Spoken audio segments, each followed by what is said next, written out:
Halo, pozdravljeni v torkovem dnevu. Govorimo o tem, zakaj se boriti. Zakaj se ti boriš? Vpravaj se v življenju. A stvari, zaradi katerih se živciraš, za katere daješ svoje življenje, za katere se boriš, a so večne, a se splača živeti za to.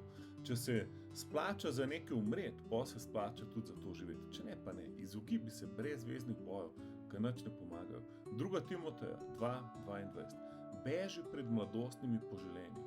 Prizadevaj si za pravičnost, vero, ljubezen in mir s tistimi, ki iz čistega srca kličejo Gospoda.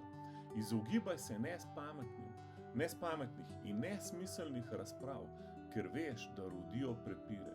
Gospodu služabnik se ne sme prepirati, temveč mora biti do vseh blag, zmožen za poučevanje in potrpežljiv.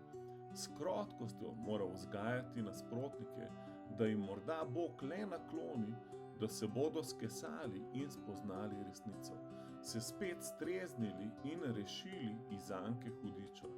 Ta jih je namreč ujel, da bi v njih uresničeval svojo voljo.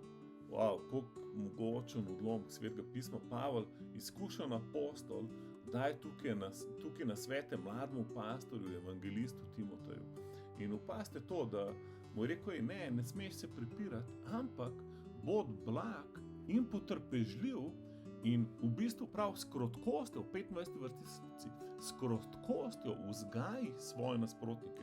A si se kdaj lotil vzgajati svoje nasprotnike? Mislim, da to je odlična strategija. Se pravi, če se ti prepiraš na nož, nobenega ne vzgajaš, ampak si direkt v bitki. Spremeni taktiko, začni vzgajati nasprotnika. Kako?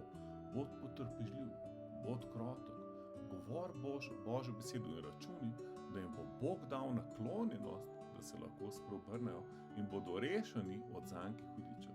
Uživite ta teden, rešite čim več ljudi iz zanke hudiča po Božji milosti. Čau.